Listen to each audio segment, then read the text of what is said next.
নামাজের 13টি ফরজ। নামাজের বাইরে 7টি ফরজ ও নামাজের ভেতরে 6টি ফরজ রয়েছে। নামাজের বাইরে 7টি ফরজ হল: 1.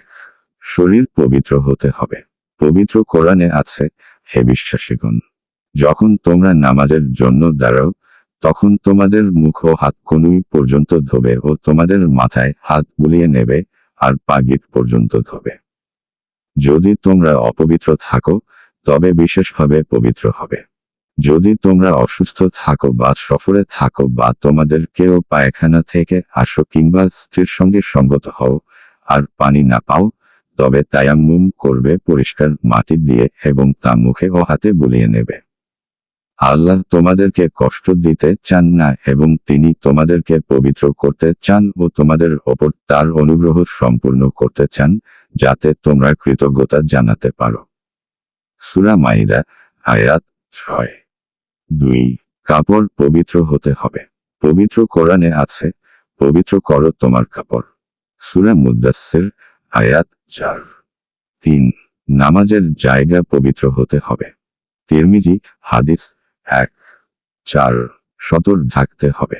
পবিত্র কোরআনে আছে, হে আদম সন্তান, প্রত্যেক নামাজের সময় তোমরা সুন্দর পোশাক পরবে, পানাহার করবে, কিন্তু অপচয় করবে না।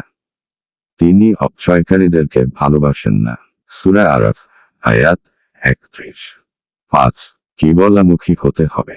পবিত্র কোরআনে আছে, তোমরা যেখানেই থাক না কেন, কাবার দিকে মুখ ফেরাও।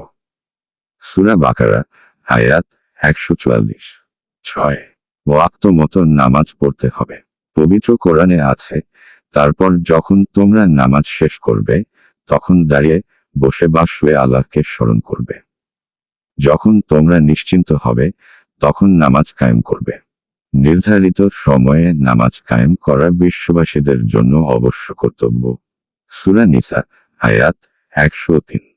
7. নামাজের নিয়ত করতে হবে। বুখারী, হাদিস 1। নামাজের ভেতরে 6টি ফরজ। 1. শুরুতে তাকবীর দিতে হবে। পবিত্র কোরআনে আছে, তোমার প্রতিপালকের শ্রেষ্ঠত্ব ঘোষণা করো। সূরা মুদ্দাসসির, আয়াত 3। 2. ফরজ ও ওয়াজিব নামাজ দাঁড়িয়ে পড়তে হবে। পবিত্র কোরআনে আছে, তোমরা নামাজের প্রতি যত্নবান হবে। বিশেষ করে মাঝখানের নামাজ, আসরের, সযত্নে রক্ষা করবে আর আল্লাহর সামনে বিনীত হয়ে দাঁড়াবে।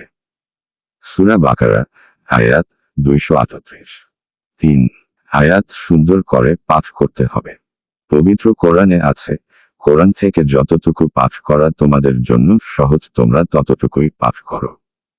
সূরা মুজাম্মিল, আয়াত 20। 4. রুকু করতে হবে।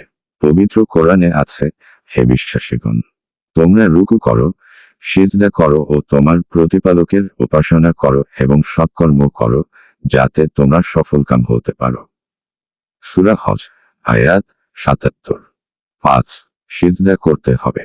পবিত্র কোরআনে আছে, হে বিশ্বাসীগণ, তোমরা রুকু করো, সেজদা করো ও তোমার প্রতিপালকের উপাসনা করো এবং সৎকর্ম করো, যাতে তোমরা সফলকাম হতে পারো। সূরা হজ, আয়াত 77। 6. শেষ বৈঠক করতে হবে।